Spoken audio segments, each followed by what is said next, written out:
ഇസ്രായേലിനും അമേരിക്കയ്ക്കും തലവേദനയായ ഹൂത്തികളെ നേരിടാൻ ഇപ്പോൾ Saudi അറേബ്യയും UAE ഒരുങ്ങിയിരിക്കുകയാണ്. കഴിഞ്ഞ ദിവസം ഇസ്രായേലിന്റെ ആ പത്രം തന്നെ രേഖപ്പെടുത്തിയത് ഇസ്രായേലിന് യമനിൽ വ്യോമാക്രമണം നടത്താൻ വലിയ പ്രതിസന്ധിയുണ്ട് എന്നതാണ്. കാരണം ഹൂത്തികളുടെ വെപ്പൺ സ്റ്റോറേജ്, അതായത് ആയുധ ശേഖരണങ്ങൾ എവിടെയാണ് എന്ന കാര്യം, അതുപോലെ അവരുടെ സങ്കേതങ്ങളെ കുറിച്ചൊക്കെയുള്ള രഹസ്യാന്വേഷണ വിഭാഗത്തിന്റെ അന്വേഷണങ്ങൾ അത്ര കൃത്യമല്ലാത്തത് കൊണ്ട് ഈ ആക്രമണം മുന്നോട്ട് കൊണ്ടുപോകാൻ സാധിക്കാത്തതെന്നാണ് റിപ്പോർട്ടുകൾ സൂചിപ്പിക്കുന്നത്. ഇനി വ്യോമാക്രമണം നടത്തിയാൽ തന്നെ അത് ലക്ഷ്യത്തിലെത്താതെ പോവുകയാണ് ചെയ്യുക. അതായത് ഇസ്രായേലും അമേരിക്കയും ആക്രമണം നടത്തി അവരുടെ യുദ്ധവിമാനങ്ങൾ തിരിച്ചു വരുമ്പോൾ പിന്നാലെ തന്നെ മിസൈൽ ആക്രമണങ്ങൾ ഉണ്ടാകുന്നു. അതായത് ഇസ്രായേലിനും അമേരിക്കയ്ക്കും ബ്രിട്ടനുമൊന്നും ഹൂത്തികളുടെ കേന്ദ്രങ്ങളെ ലക്ഷ്യമാക്കാൻ സാധിച്ചില്ല എന്നതാണ് ഇത് അർത്ഥമാക്കുന്ന പ്രധാനപ്പെട്ട വസ്തുത. എന്നാൽ ഇസ്രായേലിന്റെയും അമേരിക്കയുടെയും മുന്നിലുള്ള അടുത്ത പദ്ധതി അത് കരയുദ്ധം തന്നെയാണ്. പക്ഷേ ഈ കരയുദ്ധം അമേരിക്കയുടെയും ഇസ്രായേലിന്റെയും സൈനികരല്ല, മറിച്ച് ഏത് ഘട്ടങ്ങളിലും ഓരോ മിലിറ്റന്റ് ഗ്രൂപ്പുകളെ ഇത്തരം രാഷ്ട്രങ്ങളിലൊക്കെ അമേരിക്കയും ഇസ്രായേലും ഒക്കെ സ്ഥാപിച്ചെടുക്കുന്നുണ്ട് എന്ന വിവരങ്ങൾ പുറത്തു വരുന്നുണ്ട്. ആസൂത്രണം തന്നെയാണ് സിറിയയിൽ വിജയിച്ചത്, അത് തന്നെയാണ് ഇനിയിപ്പോൾ ഇവിടെയും നടക്കാൻ പോകുന്നത്.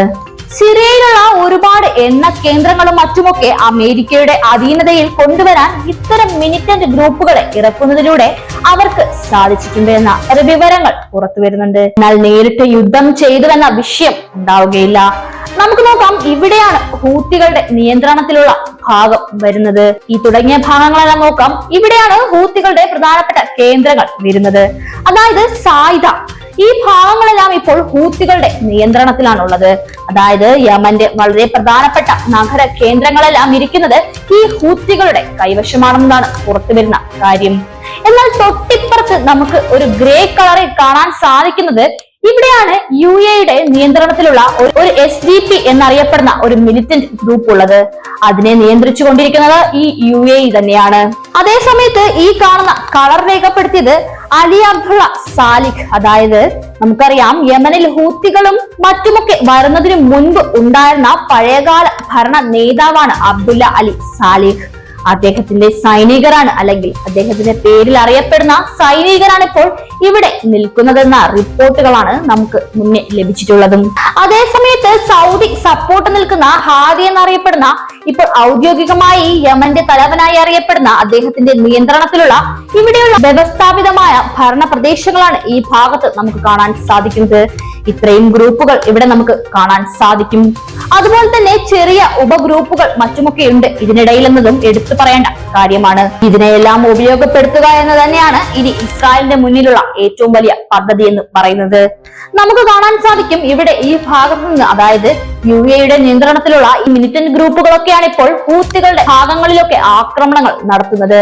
അതായത് കഴിഞ്ഞ രാത്രി മുതൽ ആക്രമണം അല്ലെങ്കിൽ കരയുദ്ധം ആരംഭിച്ചിരിക്കുകയാണ് അവർ എന്ന റിപ്പോർട്ടുകളാണ് സൂചിപ്പിക്കുന്നത്. അതായത് അങ്ങോട്ടും ഇങ്ങോട്ടുമുള്ള വെടിവെപ്പുകൾ ആരംഭിച്ചിരിക്കുകയാണ് ഇവിടെ നിന്നാണ് വ്യക്തമാകുന്ന കാര്യം. തായ്സ് ഇബ് എന്നറിയപ്പെടുന്ന ഇവയെല്ലാം വളരെ പ്രധാനപ്പെട്ട ഒരു സ്ട്രാറ്റജിക്കൽ ഏരിയാസ് ആണ്. ഈ ഭാഗത്താണ് ഇപ്പോൾ ശക്തമായ പോരാട്ടം നടന്നുകൊണ്ടിരിക്കുന്നത്. അതോടൊപ്പം തന്നെ സൗദി അറേബ്യയുടെ ബോർഡർ പങ്കിടുന്ന ഭാഗമാണ് ഈ മേഖലയിൽ കാണുന്ന സാംത സാദ, ഷാറോ തുടങ്ങിയ ഭാഗങ്ങൾ. ഈ ഭാഗങ്ങളിലും ശക്തമായ പോരാട്ടമുണ്ട് എന്നും റിപ്പോർട്ടുകൾ സൂചിപ്പിക്കുന്നുണ്ട്. സഹദയിലേക്ക് സൗദി അറേബ്യയുടെ സൈന്യവും ഇവിടെ യുദ്ധം ആരംഭിച്ചിട്ടുണ്ട് എന്ന റിപ്പോർട്ടുകൾ സൂചിപ്പിക്കുന്നുണ്ട്. എന്നാൽ ഇതിനെയൊക്കെ എങ്ങനെയായിരിക്കും ഇനി ഹൂത്തികൾ നേരിടുക എന്നത് നമുക്ക് കൃത്യമായി പറയാൻ കഴിയില്ലെന്നതാണ് വസ്തുത. അതേസമയം ഇതിന് പ്രതികാരമായി സൗദി അറേബ്യയും UAEയും യമനിലെ ഹൂത്തികളെ ആക്രമിക്കുമോ എന്ന് പറയാൻ കഴിയില്ല. കാരണം അത്തരമൊരു ആക്രമണം ഉണ്ടായാൽ അതൊരു പക്ഷേ നെഗറ്റീവ് ഇമ്പാക്ട് ആയിരിക്കും ഉണ്ടാകുക എന്നാണ് പറയാൻ സാധിക്കുക. അതായത് ഒരിക്കലും ഒരു പോസിറ്റീവായ ഫലമായിരിക്കില്ല ഹൂത്തികൾക്ക് ഉണ്ടാവുക. കാരണം അറബ് രാഷ്ട്രങ്ങളിൽ നിന്നെല്ലാം ശക്തമായ രൂപത്തിലുള്ള പ്രതിഷേധങ്ങൾ യമനികൾക്കെതിരെ വരാനുള്ള സാധ്യത വളരെ ഏറെയാണ്. അതുകൊണ്ട് തന്നെ ഇത് ഇസ്രായേലിനെ തന്നെ ആയിരിക്കുമോ തിരിച്ചടിക്കുക, അല്ലെങ്കിൽ അതല്ലാതെ സൗദി അറേബ്യയെയും യമനിനെയും ആക്രമിക്കുമോ എന്ന കാര്യം വ്യക്തമല്ല. പക്ഷെ ഇപ്പോൾ നിലവിൽ സൗദി അറേബ്യയും UAEയും എന്ന് പറയുമ്പോൾ UAEയുടെ ഔദ്യോഗികമായി അവർ നിയന്ത്രിച്ചുകൊണ്ടിരിക്കുന്ന സംഘമാണ് SDC എന്നറിയപ്പെടുന്നത്.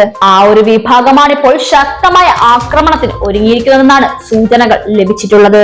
അതോടൊപ്പം ഇന്ന് യമനികൾ അവരുടെ പ്രധാനപ്പെട്ട ഔദ്യോഗികമായ സൈറ്റിൽ നിന്ന് പുറത്തുവിട്ട ഒരു പ്രധാനപ്പെട്ട ചിത്രമാണ് ഇത്. അതായത് ഞങ്ങൾ ഒരിക്കലും മടിക്കുകയില്ല എന്നാണ് ഇവിടെ ഈ മുകളിൽ എഴുതിയിട്ടുള്ളത്. പക്ഷെ ഈ കാണുന്ന ചിത്രം ഇത് ഇസ്രായേലിന്റെ വളരെ പ്രധാനപ്പെട്ട അവരുടെ ധൈര്യമായി എന്നറിയപ്പെടുന്ന ആണവ റിയാക്ടറുകൾ നിലനിൽക്കുന്ന ഭാഗമാണ് ഈ ചിത്രത്തിൽ കാണിക്കുന്നത്. ഈ ഭാഗങ്ങൾ ഞങ്ങൾ ആക്രമിക്കുമെന്നാണ് ഹൂത്തികൾ ഈ പറഞ്ഞതിന്റെ അർത്ഥം. നമുക്കറിയാം ഹൂത്തികളുടെ മിസൈൽ ഒരിക്കലും തന്നെ ഇസ്രായേലിന് തടുക്കാൻ കഴിയില്ല എന്നത്. അവരുടെ ഹൈപ്പർസോണിക് മിസൈൽ ഇസ്രായേലിന് മുന്നിൽ തലവേദനയാണ് എന്നത് നമുക്ക് ഓരോരുത്തർക്കും അറിയാവുന്ന ഒരു കാര്യമാണ്. പക്ഷേ അത്തരമൊരു ആക്രമണം ഇവിടെ ഉണ്ടായി കഴിഞ്ഞാൽ അത് ഇസ്രായേലിനെ മൊത്തം ഇല്ലായ്മ ചെയ്യുമെന്നുള്ള ഒരു പ്രധാനപ്പെട്ട ഒരു സാഹചര്യമായിരിക്കും ഉണ്ടാവുക. ഒരു ആണവായുധം ഉപയോഗിക്കേണ്ട കാര്യമില്ല. നേരെ മറിച്ച് ഇവിടേക്ക് ഒരു ആക്രമണം നടത്തിയാൽ തന്നെ ഒരു ആണവാക്രമണം നടത്തിയതിന്റെ പ്രതീതിയായിരിക്കും ഉണ്ടാവുക എന്നത് പറയാൻ സാധിക്കും. ആണവായുധം ഉപയോഗിക്കാതെ തന്നെ ആണവായുധത്തിന്റെ ഒരു പ്രതിഫലം ഇസ്രായേലിന് അകത്തും ഉണ്ടാകും. അതിശക്തമായ റേഡിയേഷൻ അവിടെ ഉണ്ടാകും. വലിയ പ്രതിസന്ധികൾ ഉണ്ടാകും. കൂടാതെ ഒരു ആണവായുധം ഉപയോഗിച്ചതിന്റെ എല്ലാ പ്രതീതികളും അവിടെ ഉണ്ടാകുമെന്നതാണ് വ്യക്തമായ കാര്യം. അപ്പോൾ അങ്ങനെയുള്ള ഒരു ആക്രമണത്തിന് ഒരുങ്ങുമോ എന്നത് ഒരു പ്രധാനപ്പെട്ട ചോദ്യമാണ്. പക്ഷേ ഹൂത്തികൾ പറഞ്ഞിരിക്കുന്നത് അതായത് ഞങ്ങൾ ഒരിക്കലും മടിക്കില്ല എന്ന ഒരു ഹെഡിങ്ങോടുകൂടി ആണ് അവർ ഇത് പറഞ്ഞിരിക്കുന്നത്. അതായത് ഹീബ്രുവിലും അറബിയിലുമാണ് അവർ എഴുതിയിട്ടുള്ളത്. എന്നിട്ടാണ് ഈ ഒരു ചിഹ്നം, അതായത് ഇസ്രായേലിന്റെ ആണവ റിയാക്ടർ നിലനിൽക്കുന്ന ആ ഭാഗത്തിന്റെ ഒരു ചിത്രം കൊടുത്തിരിക്കുന്നതും. എന്തായിരുന്നാലും സിറിയയ്ക്ക് പിന്നാലെ ഇനി യമനിലേക്കാണ് നീക്കമെന്ന് മനസ്സിലായി. പ്രധാനമായും സൗദി അറേബ്യയും അതുപോലെ ഖത്തർ, UAE എന്നീ 3 രാഷ്ട്രങ്ങളാണ് ഈ ആക്രമണങ്ങൾ പിന്നിൽ പ്രധാനമായും ചുക്കാൻ പിടിക്കുന്നതെന്നാണ് റിപ്പോർട്ടുകൾ പുറത്തുവരുന്നത്. എന്തായാലും മുൻപ് നടന്ന യുദ്ധങ്ങളിലും സൗദി അറേബ്യയും ഈ 3 രാഷ്ട്രങ്ങൾ തന്നെയാണ് കാര്യമായ സൈനിക നടപടികൾ സ്വീകരിച്ചിരുന്നത്. അതായത് അവരാണ് യമനിന് നേരെയുള്ള ആക്രമണങ്ങൾ നടത്തിയിരുന്നത്. സൗദി അറേബ്യയെ സംബന്ധിച്ചിടത്തോളം സൗദി അറേബ്യയുടെ ഒരു പ്രധാനപ്പെട്ട ബോർഡറാണ്, അതായത് യമനുമായി ബന്ധപ്പെട്ട വളരെ നീണ്ട ഒരു ബോർഡറാണ് ഇത്. എന്നാൽ നമുക്കറിയാം തൊട്ടിപ്പുറം ഹൂത്തികളും ഉണ്ട്. അപ്പോൾ ഈ സാഹചര്യത്തിൽ ഹൂത്തികളുടെ ശക്തി കൂടി വരുന്നത് സൗദി അറേബ്യയെ സംബന്ധിച്ചിടത്തോളം വലിയ പ്രതിസന്ധി ഉണ്ടാക്കുന്ന ഒരു കാര്യമാണ്. ഇനിയിപ്പോൾ ബാക്കിയുള്ളത് യമനാണ്. അതുപോലെ സിറിയ കാലങ്ങളോളം വലിയ പ്രതിസന്ധിയിലാണ് ഉള്ളതും. അതുപോലെ തന്നെ ലിബിയ എന്ന് പറയുന്ന ഒരു രാജ്യം. ഇവിടെയൊക്കെ ഈ രാഷ്ട്രങ്ങൾ, അതായത് ഈ പറയപ്പെട്ട രാഷ്ട്രങ്ങളുടെ കൈകളുണ്ട് എന്നതാണ് നമുക്കറിയാൻ സാധിക്കുന്ന കാര്യം. അവരുടെ പണമുണ്ട്, അവരുടെ ആയുധങ്ങൾ ഉണ്ട്.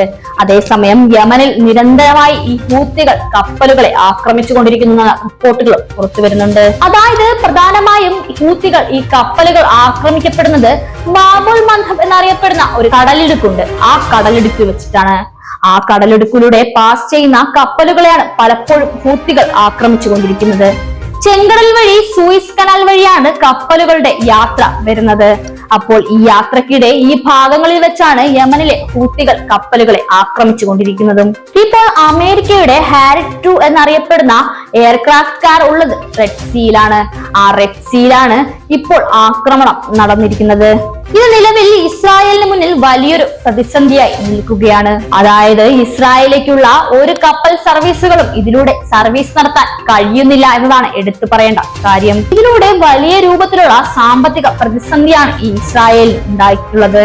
എന്നാൽ ഈ ഹൂത്തികളെ ഇത്രയും വേഗം ഇല്ലായ്മ ചെയ്യുകയാണ് അമേരിക്കയുടെയും ഇസ്രായേലിന്റെ വലിയ പദ്ധതി എന്നത്. അതായത് ഇറാന്റെ എല്ലാ കൈകളും മേഖലയിൽ നിന്ന് വെട്ടിക്കളയുക എന്ന ലക്ഷ്യത്തിന് വേണ്ടിയാണ് ഇപ്പോൾ ഇസ്രായേലും അമേരിക്കയും ഒരുമിച്ച് നീങ്ങിക്കൊണ്ടിരിക്കുന്നത്. അതേസമയം സ്പെയിനിനോടും ഓസ്ട്രേലിയയോടും അമേരിക്ക ഇന്ന് റെഡ് സീയിലേക്ക് യുദ്ധക്കപ്പലുകൾ അയക്കാൻ വേണ്ടി ആവശ്യപ്പെട്ടെങ്കിലും അവർ അത് നിരസിക്കുകയാണ് ചെയ്തത്. കാരണം ആ കപ്പലുകളുടെ സ്ഥിതി എന്താകുമെന്ന് അവർക്കറിയാമെന്ന് വ്യക്തമാണ്. ഹൂത്തികളുടെ ആയുധത്തിന്റെ ശക്തിയും അതിന്റെ പ്രഹര ശേഷിയുമെല്ലാം അറിഞ്ഞുകൊണ്ട് തന്നെയായിരിക്കണം സ്പെയിനും ഓസ്ട്രേലിയയും ഇത്തരമൊരു ആവശ്യം നിരാകരിച്ചതെന്ന് നമുക്ക് മനസ്സിലാക്കാൻ സാധിക്കും. ആയാലും എന്താണ് സംഭവിക്കുക എന്നുള്ളത് ഉറ്റുനോക്കുകയാണ് ലോക രാജ്യങ്ങൾ എന്നതാണ് എടുത്തു പറയാൻ സാധിക്കുക. Political news Malayalam.